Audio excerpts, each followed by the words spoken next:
Welcome to the C-Suite podcast and to this special episode in partnership with World Bank Group. We're focusing on the big topics of the day to explore how we can drive intelligent outcomes in an age of AI. I'm Debbie West and I'm hosting today's conversation so I can explore in detail what we mean by intelligent outcomes. And I'm delighted to welcome two really very special guests to this conversation today. So Michael Barber is a world-leading expert on delivery, government efficiency and system-wide public service reform. So Michael founded the first ever delivery unit for the Blair administration in the UK in 2001, and since then he's advised leaders on delivery in more than 50 countries around the world. Welcome to the podcast. Thank you very much. Lisandro Martin is Director for Outcomes at the World Bank Group. With over 20 years experience at the World Bank Group, the International Fund for Agricultural Development and African Development Bank, Lisandro is a recognised leader in results measurement and systems change. Welcome to the podcast. Thank you very much. So for my opening question, I'm going to ask Michael. 2 decades ago, deliverology was adopted as a model for implementing and tracking large-scale public sector reforms. And you were the person who coined the term deliverology, so you're ideally suited to tell us what was its significance at the time and what impact has it had? Deliverology was coined by a critic of mine in the Treasury who became a friend. He called our approach to delivery deliverology, and it became a term that I adopted. He's still a good friend of mine. And deliverology has 5 questions. Question 1 is, what are you trying to do? Can you define what the outcomes are that you want? Question 2 is, how are you trying to do it? Mm-hmm. Have you got a plan? Is it a credible plan? Can you adapt it over time? Mm-hmm. So question 1, what are you trying to do? Question 2, how are you trying to do it? Question 3, how will you know at any given moment whether you're on track? So have you got a data system? Do you get feedback from the front line? Do you really understand what's happening? Or are you sitting in your ministry just sending out orders? And question 4 is, if you're not on track, what are you going to do about it? Mm-hmm. So have you got a set of problem-solving approaches that you can apply and learn from across different services how to solve problems? There will always be problems, and you need to solve them as fast and effectively as you can. And then the 5th question, which is how can you help? And it's about having part of the government that can help all the other parts of government that are focused on delivery to solve their problems. So it's the delivery units that I started in the Blair years had held people to account, but it also helped them solve their problems as they ran in delivery. So you build a relationship about getting the outcome. Yeah, that's excellent. I love that 5th point. It sounds like it encouraged a more sort of collaborative view on delivery. What impact did it have at the time? Well, it's important to be collaborative. You want to be holding people to account, but you also want to be able to say, we want to help you deliver the results you're accountable for, and that builds a partnership for delivery. So it doesn't lack any rigor, but you're constantly saying, how can we help? And because you're the delivery unit and you're looking at delivery across a whole range of outcomes, you're learning things all the time that can be transferred. So you become a very powerful knowledge base. At the time, when it was set up, there was a lot of suspicion. Who's this working for the Prime Minister checking up on me? Right. You can imagine. Yes. But after a while, when they saw that we were helpful as well as holding them to account, when they saw that it helped them get routine time with the Prime Minister focused on their issue, when they saw that we got a couple of early outcomes in the first 6 or 8 months, then people said, oh, this is different, this might work. So the relationship is as important as the questions, and it's as important as the focus. And I suppose the other thing is, we were never distracted. You couldn't distract me. I said this to Tony Blair at the time.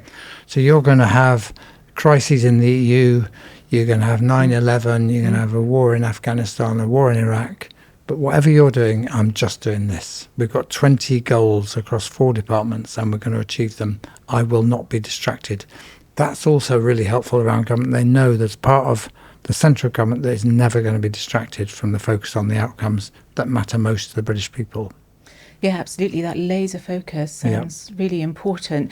And it takes me on to my next question, actually. And moving on to today, Obviously, that was a couple of decades ago, and now the pace of change has accelerated considerably, and we've seen lots of shifts in really important areas like data capability, those global crises that you mentioned, and the ones that we're experiencing today, and also people's expectations. So is the concept of deliverology able to keep pace with all of that?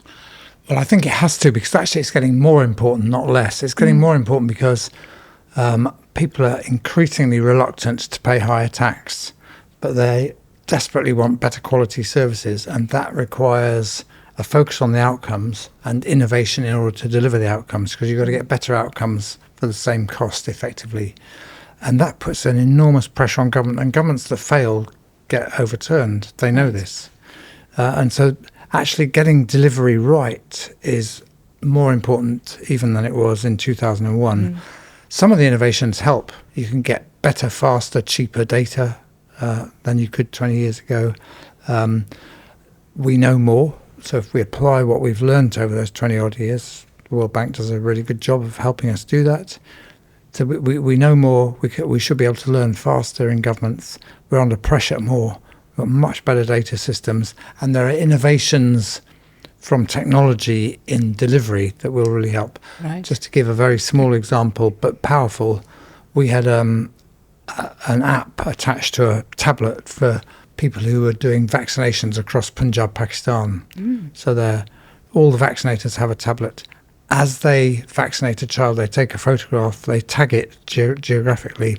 It goes straight to a computer in Lahore, so that the health secretary can see where every single vaccination is occurring in real time.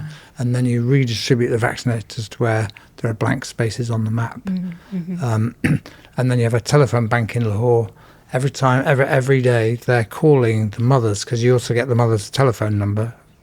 And they call and say, did the vaccination go well? How was it? So you get a kind of responsiveness. You get a dialogue between government and ordinary citizen. You get faster delivery, and that led to one of the biggest increases and fastest increases in vaccination coverage in history. Now, that was about the technology. So it's just one example of many that we could be funding. So the answer to your question is delivery is more important than ever. There's innovations that will help us deliver and will improve our data, but none of those will work unless governments really focus and concentrate and get this done. Yeah, and that's an excellent example with an amazing outcome as well. And so turning to you, Lisandro, can you tell us what intelligent outcomes means for you and for World Bank Group? I think outcomes for me and for the World Bank Group are not very different from Michael. Outcome means dignity. Is really when numbers make a difference in the life of people. For many years, I think development institutions were criticized for refocusing only on the money that we deliver. And I think what we want to make sure is that that money changes lives. We're talking about health improvements. We're talking about futures really modified, improved, and we're talking about dignity of people. And that's exactly what we mean when we talk about outcomes. And intelligent outcomes is money that really gets personal and changes the experience of people in the developing world. I think I also like to say often that outcomes are also a reflex. In the past, we used to think about outcomes as the end of our operations, at the end of a policy. And I think that in the world in where we live today, we need to think about outcomes as every single decision that we make and what is the impact of those decisions on the end results.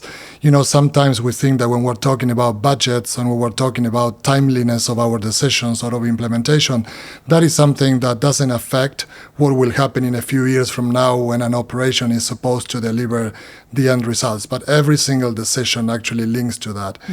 And perhaps the last thought that I have about what outcomes mean, triggered by Michael's point, is that outcomes in the world in which we live today, which is in many ways a world that has conflicts and crises and divisions, it's a language of cooperation as well. And I think we need to think about outcomes. Very few people around the world, if any, would disagree that you want to see a world at peace, that you want to see a world where poverty is eradicated. We may differ on how we get there, but the fact that we want those outcomes sits everybody on the table. And then the disagreements can come on the how, but once they come, we are already sitting and speaking the language of outcomes. So that would be my sense is, what we want to see happening is the way in which we want to think about development. And it's an opportunity for all of us to get into the table and really think together for a better world. Yeah, that sounds amazing. And speaking the language of outcomes, it's such a lovely phrase to consider. Well, we've already started to think about technology and how that's having an impact on delivery. Let's now bring AI into that picture. So how is the use of AI changing the way governments and large organisations deliver outcomes? Michael, I come to you first. Before I answer that question, can I just comment on what Lisandro said? I think that is a really powerful answer on what intelligent outcomes are, and citizens across the world will be really excited to know that the World Bank is focused on results that really change people's lives and on bringing the kind of outcomes that help people get on better and reduce conflict. This is really powerful, and it makes a point which I think is very important for this conversation, which is deliverology is not just a technical issue, it's a moral issue. Right. These are moral outcomes that would make the world a better place. And the point of getting delivery right is not some technical exercise, although that's an important part of it. It's to change the world and make it a better place for people of all kinds to live in harmony, to be able to fulfill their lives. We should never, ever forget the moral purpose. And I think that leads in nicely to AI, because AI is a very fashionable thing to talk about these days. Everybody's talking about it. Nobody really knows what's going to happen. Well, somebody might, but most people are just talking about it. Yeah. And you see what you've seen in the last year or two is it's not just talk. Things are beginning to change in the way businesses operate. And I think at the beginning, certainly I don't. I'm not sure anybody knows quite what the impact of this is going to be in the long run. But a couple of things that we can talk about. One is the speed with which you can get data of high quality and at a very low cost is already transformed. The Department for Education in here in the UK has used AI-based systems to get data on pupil attendance in schools. Right. Very, very fast. Every school in the country can see how well its attendance compares to every other school in the country rapidly. And then the people holding them to account can say, well, how can you be so much worse than all these other schools that have a similar intake to yours? Or have you learnt from the schools like yours that are doing better than you? And that's led to a big improvement in school attendance, which is important after the pandemic. Yeah. 5 million more school attendances, days of attendance last year than in the year before. Wow. Because of a focus on delivery and really good use of AI. I'll just give that as one example. So one thing AI can happen now, and all governments can start doing this, is to use it to get really fast, very thorough data that is extremely useful. And then the second thing is it will change our systems. I mentioned in answer to a previous question that we need to get better outcomes at lower cost.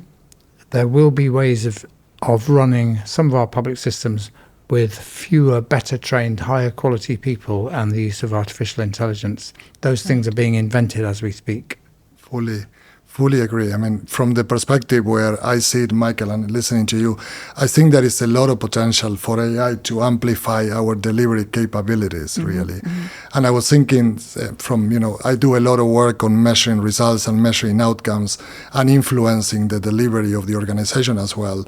And my sense is that AI can turn the back mirror into the windshield of what we do, because it really moves us back, moves us forward from looking at development as something that we learn from past practice to really do a lot of prediction using all the new data that we have available, and that amplifies your capabilities. And maybe in three core ways, I would say. Number one, it gives you more breadth in terms of where you can see the delivery chain going. In the World Bank, we have a series of outcomes targets that we are very ambitious targets, like giving 1.5 billion people access to health services by 2030, or giving 500 million people access to social protection services, then when we analyze those targets, we can really already predict what is the likelihood of delivering on those targets using AI and data, and not only predict whether we will deliver on them or not, but what we need to change to deliver on them. So from that perspective, I think the breadth of our site is really different. But it's not only the breadth. I think you can also go deeper into the data and into delivery. Mm-hmm. For example, when you're thinking about, again, the target that I mentioned on social protection, we have used in the bank thousands of reports from previous years and previous projects that we've done around the world to understand how we can really accelerate the achievement of that target. And there is plenty of learning that you can derive from analyzing thousands and thousands of documents that before we couldn't analyze because our minds are not prepared for that. Right. And then closing maybe on that thought is that not only is breadth and depth, but it really, and Michael hinted to that, it allows you to develop the reflex for outcomes because it frees up a lot of the space that before we were using to record information, to accumulate and process information, and you can really reflect. So in many ways, when people are afraid of AI replacing humans, I think that it allows us to be humans because then you consume all the data that it produces, the insights, and then we make decisions about delivery that I think before we couldn't make. Oh, I see. So that AI ability to give you more depth and more breadth of information more instantaneously is allowing you to have more foresight and more consideration of possible options for delivery and that sort of thing. So yeah, that's so really you think of it as going back to Lisandro's first answer: intelligent outcomes delivered by intelligent systems, informed by intelligent data. I mean, that's what we're talking about here. And intelligent people, I would say, as well. Intelligent decision makers that can consume that data. Yeah, because that's a very important point. Because if on replacing human beings, AI will replace some of the things that human beings do. But we shouldn't think of that as replacing the human being. It's creating the space for human beings to do other things where their empathy, their sympathy, their personality, their intelligence. Is better used, their creativity. So it's not replacing the human being, it's enabling the human being to do things people dream of doing. Exactly. Yeah, wonderful. What a great vision. Well, I'm glad we started to talk about being more human because that leads into my next question, which I'd like to put to you, Lisandro. Okay. Because outcomes depend not just on government action, but also on public perception. So how does behavioural science blend with delivery? That's a very interesting question because I think there are a lot of things on behavioral science that not only apply to citizens but also to organizations. And I often think about, I am very much influenced by the thinking of Daniel Kahneman on the System 1 and System 2. A System 1 that is more intuitive and a System 2 that is more reflexive. And, linking that back to AI, I'm really thinking, what would Kahneman say these days? Because it seems to me that both systems are a little bit blurred these days, that AI allows you to really think very fast and very deep at the same time, and what is the influence that has on our cognitive abilities and then on citizens and public perception. So I don't know, perhaps AI can bridge some of the cognitive biases that I think governments and institutions and people do have. One that comes to mind is this eternal focus on the present bias, and on really discounting the future and over focusing on the present. And I think citizens, even in the world of today, do the same that organizations do. They value the immediacy and they want results right now. And I think by using AI smartly, we can bring the future back to the equation and really, model what the effect of different policies could be, and then also present those to the citizens in ways where citizens can accompany reforms more clearly when the outcomes are more clear to them as well. So that could be one aspect of biases that I think we can overcome. But there is another one that I like mentioning that is very, very present in the way in which organizations behave, particularly certainly the World Bank and others, which is this bias for over-precision. And I I think AI is bringing a world where we need to really think differently about our mindsets and about policy. The over-precision, I mean that there is this obsession that we need to have data that exactly measures and mimics reality, which is something that you never really obtain. And we also have citizens that want to have a lot of certainty and precise certainty about, what policies and governments will deliver. And I think AI is showing that we need a different mindset. Everything needs to be tested and corrected. Everything is work in progress. We need to learn while we act while we learn. And I think it's a reminder that most of our systems and most of the systems that we have used for delivery over time are prepared for a more strict, a more orderly world that at the moment is not happening. So those are some of the effects that I see happening. It's a really important argument, actually, that Lisandro is making there. And one of the things I often see and often talk about when I'm working with governments is, in order to do anything significant, you have to have a long-term strategy. Right. But unless you get short-term results, no one will believe you. So you've always got this dilemma. And AI, in Lisandro's words, can help bring the future back towards the present. The dilemma won't go away, but it'll help resolve it and explain it. And the governments have to find a language of explaining to citizens. That's where we're going. But in the short term, you're going to feel these things. It might be difficult as we first implement this. But AI should be able to help both speed things up through the implementation dip, but also explain what's happening. And behavioural science has lots of examples. Just to give, there's a unit in the British government for many years called the Nudge Unit that did, and they did things like, if you want somebody to pay their taxes, you redesign the form.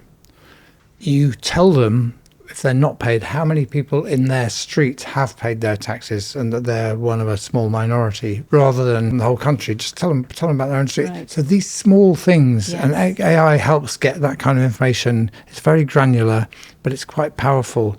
Or if you want a student to attend a further education college and they stop showing up, the college can send them a message saying, you didn't show up yesterday, will you come tomorrow?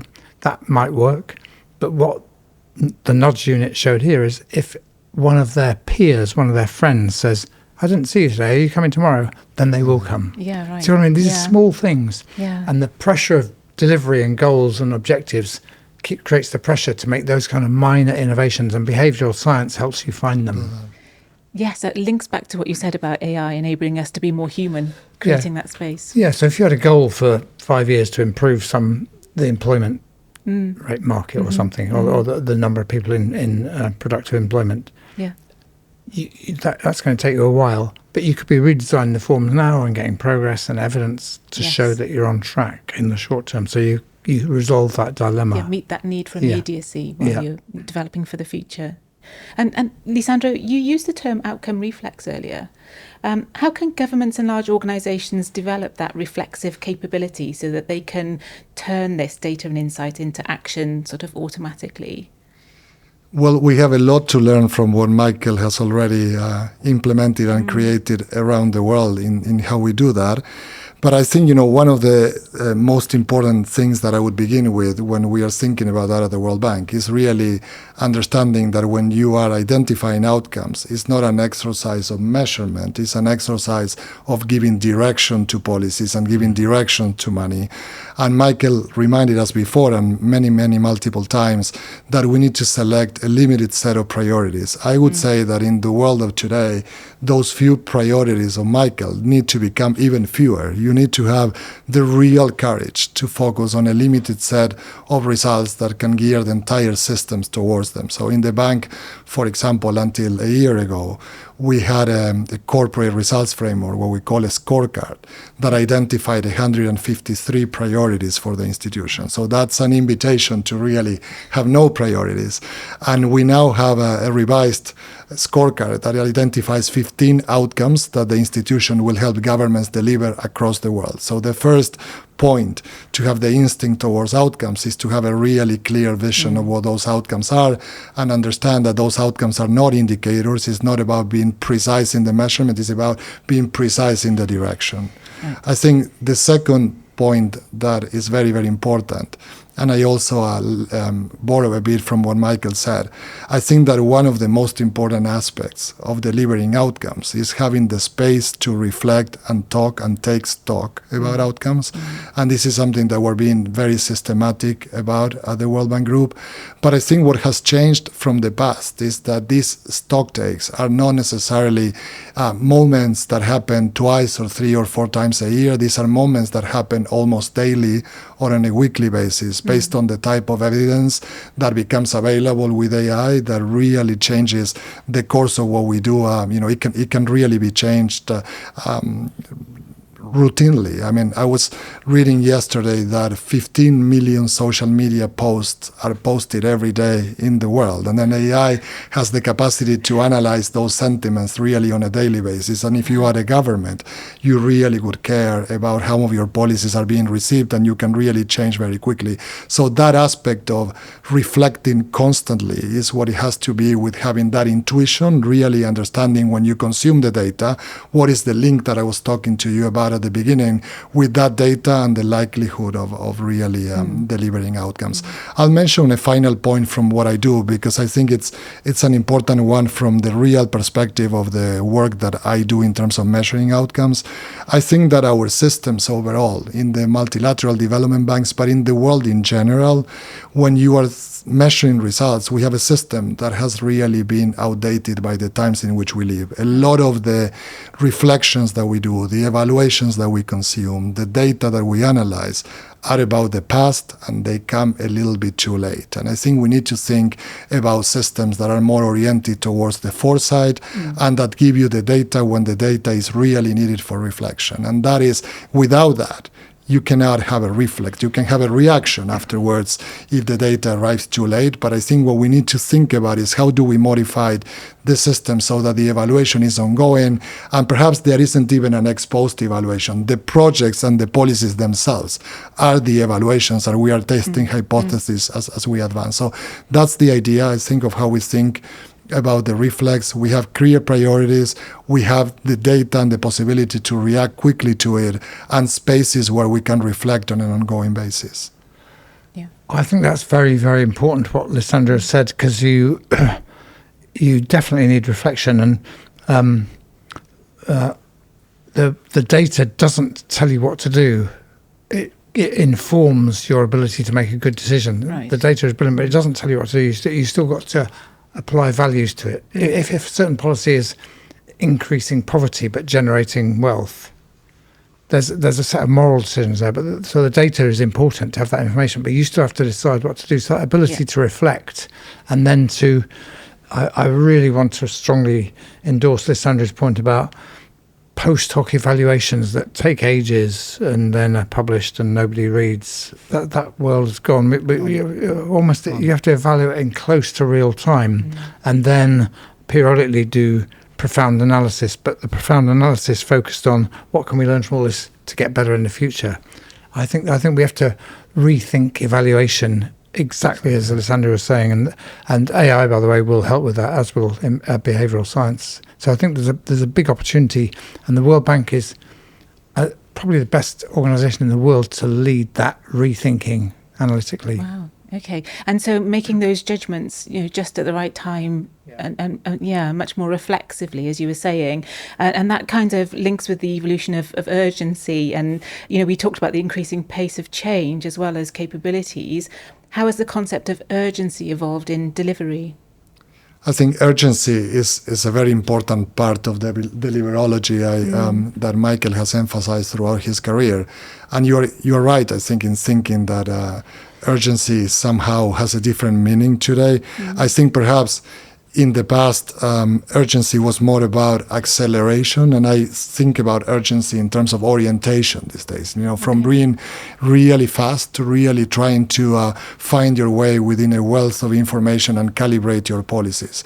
I think we've been discussing a bit what happens with evaluation, but what matters is that information and data are being given to policymakers and policy implementers at the right time. So what I would say is that we need to find the right rhythm at which policymakers in an era of information overload can really be advised on how to deliver.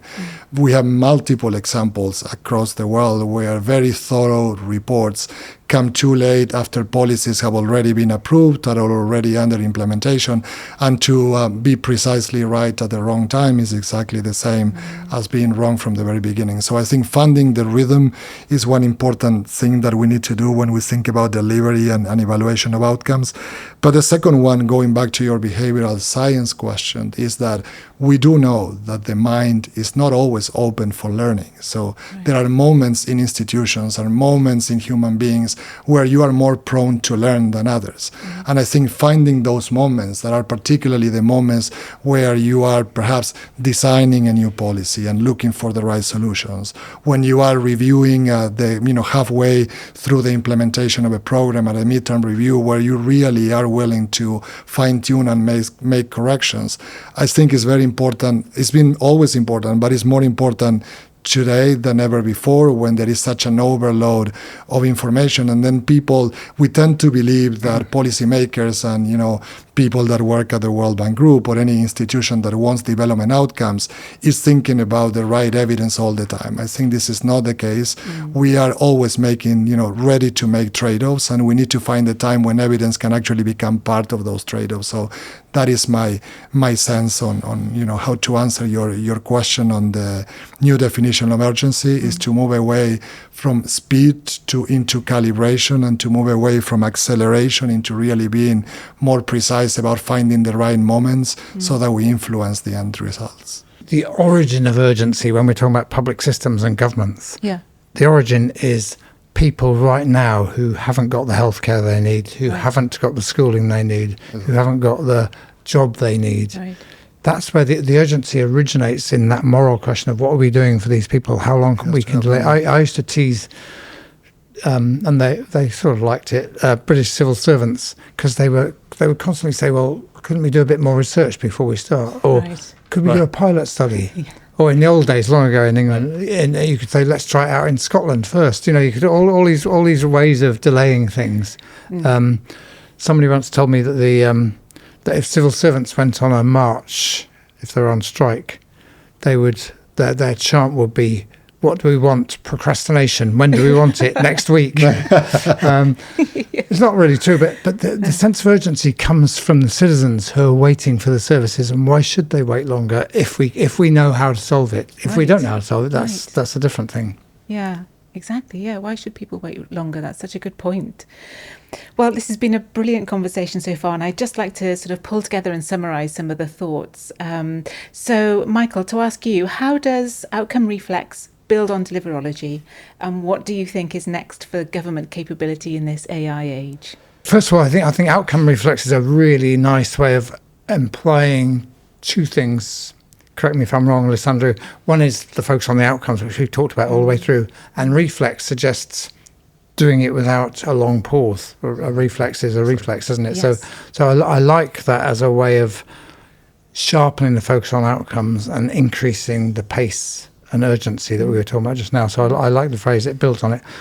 What I think comes next, I think the conversation we've had actually with this idea that AI can help accelerate the quality of data we have and our ability to review in real time and improve our systems. I think that alone is a very, very powerful next step. And you'll still need political leaders and top civil servants, heads of agencies who are looking strategically, learning from around the world, which again they can do faster with AI, and trying to keep the focus on the outcomes that matter most. Lisandro talked about the reduction in the number of outcomes the World Bank is focused on, but that all governments need to think like that, because you can't do everything at once. And the other thing is the world is full of distractions. We see all the time natural disasters, media disasters, politicians in trouble, whatever, weather events, wars, conflicts. These things will happen. And governments, if governments are distracted by every one of those, it's very hard for them to focus on the targets and get it through. So if you're a political leader, you do have to deal with those crises. There's no way around it. That's your job. but you can have part of your operation that won't be distracted. Right. And that's the key thing, and it can do all the things that Lisandro was just talking about. Yeah, right. Okay, Lisandro, what's your response to that question? No, very clearly, I think what we all admire from Michael's thinking is that he provided us with an architecture of accountability and really making sure that promises become a reality. And I think in the world of today, some of the challenges that we have can really have long-term consequences that are going to be, more difficult or negative than many of the ones that we saw before if we don't address them quickly. So I think about the World Bank Group is now very much focused on creating more and better jobs around the world. We know that 1.2 billion people will enter the job market in the next decade. There will be jobs for 400 million of them. Right. What is going to happen to societies and the world if people do not have a pathway to dignity? So I think the point that we are making when we talk about the reflex is precisely this idea that there is an urgency. There is a real need to understand that every single resource and every single decision that we make needs to solve those big problems, and that we cannot lose sight of everything that we do, in the World Bank and everywhere else, and focus really on the long-term results.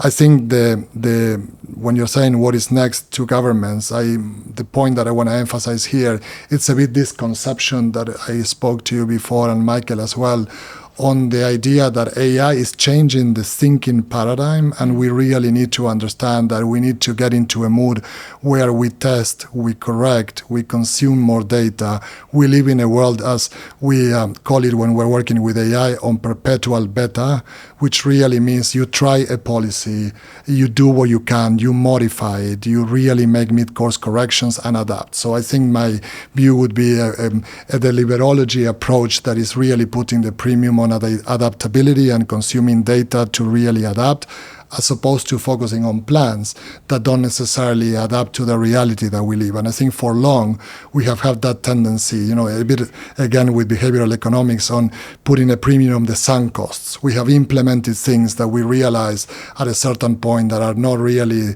the right things to implement, but we don't pay the cost of really changing them radically. So I think my plea would be, let's adapt delivery to the world of today, where data allow us to fine-tune by the minute the outcomes that we want to deliver. Yeah, perfect. Thank you.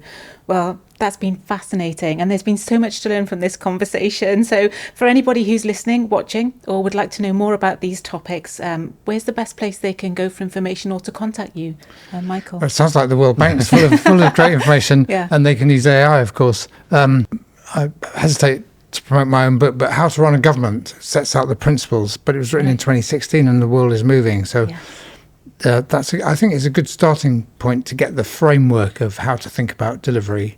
But some of these adaptations that we've been talking about in this conversation, I think some of the more recent World Bank reports are good. There's some great thinking in some of the universities of the world.